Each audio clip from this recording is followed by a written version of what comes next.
Hey, you there! Do you want to buy a light bulb? Oh, what was that?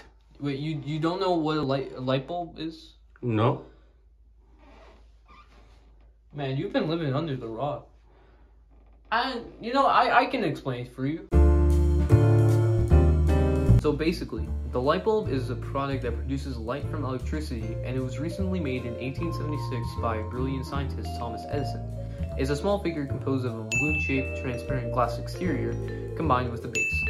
On the inside it has two wires, which I'll go into more detail later.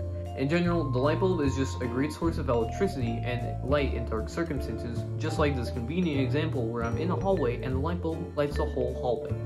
But, okay. But it looks very complex. Oh, no worries. It's not actually that complex. You see, the light bulb is considered incandescent, which means the attribute that light is produced by heat. You see those two thin lines inside the glass? That's called the filaments. These filaments will transfer the heat to the light bulb until it gets so warm that it eventually glows. Now, you probably are thinking, this seems too fake. What is this propaganda you were telling me? But it actually makes sense. You just have to make sure the glass is tightly compacted with the base, because if it isn't, then this happens. In most cases, you just need to press or hold a button to turn it on. We even have scientists that are trying to simplify that with the flick of a switch. Still, pretty unrealistic. Sure, science works. Are you surely going to make my life better? Of course it's going to make your life better. You see, the light bulb is much better compared to previous methods of gaslighting. Oh, my bad, not that type of gaslighting. This gaslighting. Or candles. Candles were more popular, but many of the high quality candles were only available to the rich, and the other candles that were affordable couldn't light up that much space, and the same dilemma occurred with gaslighting. Look at this comparison. The candles do barely anything, whereas these light bulbs spread across the whole room. And if light bulbs can be this useful, then you won't need to spend as much money. I'll go into more detail about that later. But going back to my point about life improvement with light bulbs, if you're like him and are still afraid of the dark, then light bulbs will still fix your problem. If it's a chilly day and the candle goes out, there's no saving him.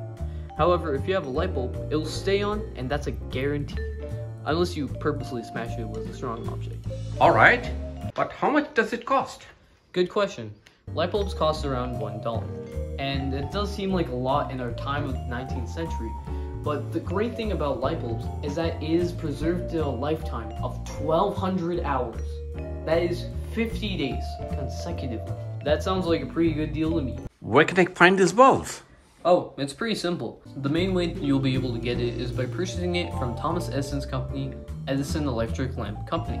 The nearest location is 2 miles north in Mount Carmel, Pennsylvania. You can get as many as you want. My last question is, who would it help? And is there any credibility to this product? You see, the light bulb is very versatile because it can help practically everyone. Whether you're an adult wanting to read a book at night or a child scared of the dark, the light bulb can solve both problems. For our avid reader John, he uses a lamp to read his favorite book so he can actually see the pages. Thank you, light bulb. And our little kid over here who's scared of the dark and can't sleep because of it can use a light bulb by turning his lamp on so he won't be scared of the dark. Thanks, light bulb. But for more important usage, the light bulb can be used in buildings very frequently. Many factory workers have to work after dusk, so the light bulb would be able to light the scenery up so they can stay proficient in their occupation. It would just be more convenient to brighten up dark places in buildings, offices, homes, etc. And you asked about the credibility of the light bulb. Well, here it is.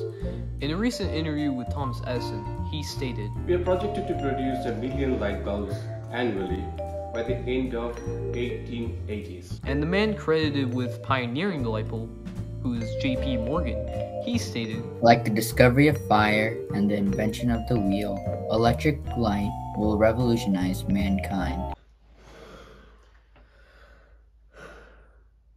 Is that good enough? I'm sold. Yes.